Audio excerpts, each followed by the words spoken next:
soit l'exercice suivant qui concerne beaucoup plus la détermination au calcul des moyennes. Alors, les moyennes qu'on peut le voir ici, les moyennes arithmétiques, la moyenne géométrique, comme vous le connaissez, ces moyennes, on va dire, ce sont, euh, ce sont parmi les anciennes, on va dire, moyennes connues. Euh, ils font partie des moyennes pythagoriciennes classiques, y compris la moyenne harmonique. Alors aujourd'hui, vous avez l'exercice suivant qui vous demande premièrement de chercher en fait la moyenne arithmétique et la moyenne géométrique des taux de croissance, hein. Alors supposons que les taux d'intérêt pour 4 années consécutives soient respectivement 5, 10, 15 et 10%.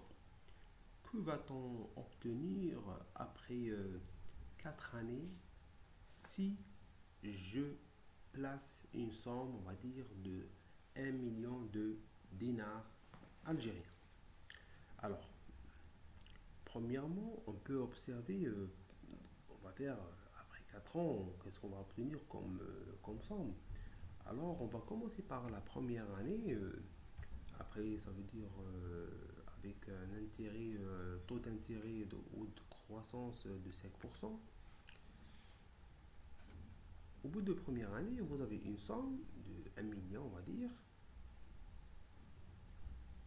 avec un taux de croissance de 5%. Ça veut dire la somme que vous avez, donc S0, elle sera donc ajoutée donc à la somme initiale, avec multiplié par le coefficient de croissance de l'année en cours, ça veut dire 5%. Ça veut dire, cela revient à dire que c'est comme si vous avez multiplié votre somme initiale par un coefficient multiplicateur de 1,05. Alors votre somme, elle devient en quelque sorte égale 1 050 000 dinars algériens. D'accord? Alors, dans la deuxième année, votre somme, ça va devenir combien? Automatiquement, la somme initiale, d'accord, de S1, on va dire, après la première année, ça va être multiplié automatiquement par le pourcentage de la deuxième année, qui est 10%, 1,1. Et ainsi de suite, je fais la même chose, donc la somme obtenue après la deuxième année, ça sera multiplié par le coefficient de multiplicateur de troisième année qui est 15%. La quatrième année, donc, je vais obtenir la même chose, donc, mais je vais multiplier par 10%. Et au final, j'obtiens la somme suivante. Ça veut dire, au bout de 4 ans, ma somme, donc, a augmenté et est devenue combien? 1 461 075 dinars. Avec les taux d'intérêt consécutifs 5, 10, 15 et 10. Donc, si je place dès le début donc, une somme, on va dire, de S0 de 1 million, au bout de 4 ans, j'obtiens cette somme-là. Donc, alors je vais appeler S4 peut-être ici, hein. C'est la somme finale, on va dire, la somme obtenue donc après tant d'années, on va dire S1, on va dire, tout simplement la somme S. Donc, alors la question deuxième, déterminer la moyenne arithmétique des taux.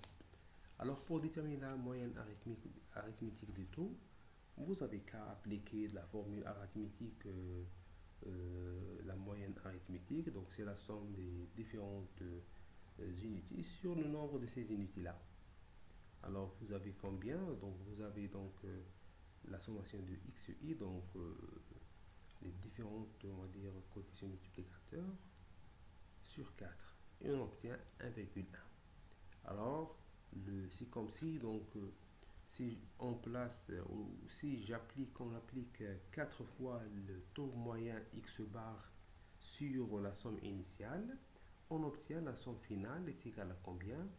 Est égale la somme initiale fois 1,1 puissance 4. C'est comme si, on va dire, c'est comme si j'ai eu, on va dire, 10% chaque année. 10% première année, puis deuxième pourcent, deuxième 10% et 10%. Au final, j'obtiens cette somme-là. Pour vérification, je dois déterminer le delta, c'est-à-dire la différence entre la somme initiale et la somme finale. La somme initiale, c'est cette somme-là, que je viens d'appeler donc S1 ici. Ça veut dire la somme après les 4 ans en appliquant les différents taux d'intérêt 5, 10, 15. Et je regarde est-ce que je vais obtenir la même chose. Alors il y a certaines différences de 3275, 50 dinars. Alors si j'applique maintenant la loi géométrique, par sa définition, je dois définir le coefficient G. Donc, par sa définition, est égal à combien? La multiplication des différentes, ce qu'on appelle coefficients, tout est élevé 1 sur 4. Ça veut dire la racine de tout cela, la racine quatrième, des multiplications des 4 coefficients multiplicateurs. Et j'obtiens cette valeur-là. D'accord?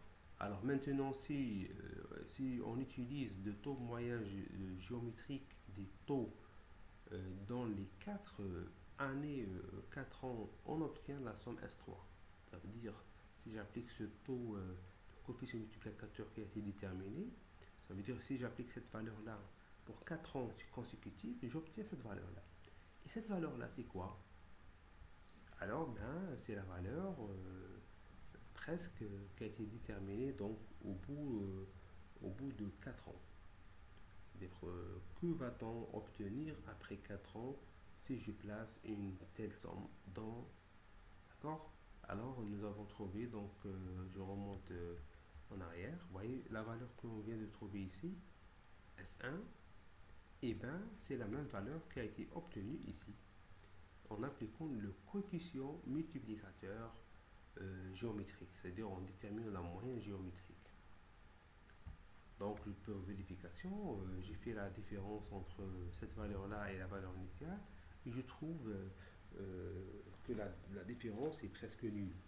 Alors, cela revient donc par rapport au bon choix de la moyenne. Dans ce cas-là, le bon choix ou le bon taux moyen est bien G et non pas X, X bar. Car si on place 4 fois le taux moyen G au 1 million de dinars, on obtient une somme plus proche à la somme réelle. Et avec cela, en fait, on peut voir l'application, ce qu'on appelle de la moyenne géométrique, et l'intérêt, même le grand intérêt, ce qu'on appelle de l'application de ce type de moyenne, et non plus ce qu'on appelle la moyenne arithmétique. La moyenne géométrique, ça marche beaucoup mieux avec ce qu'on appelle comment dirais-je, le calcul des rapports, on va dire, de croissance. Elle a plusieurs applications dans différents domaines.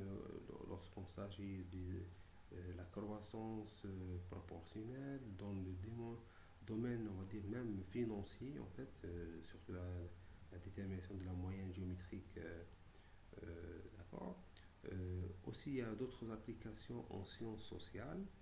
Donc, toujours, lorsqu'il s'agit de détermination, on va dire, de ce type de phénomène de multiplicatif, on va dire, où le taux de croissance moyen, donc on pense directement à la moyenne géométrique.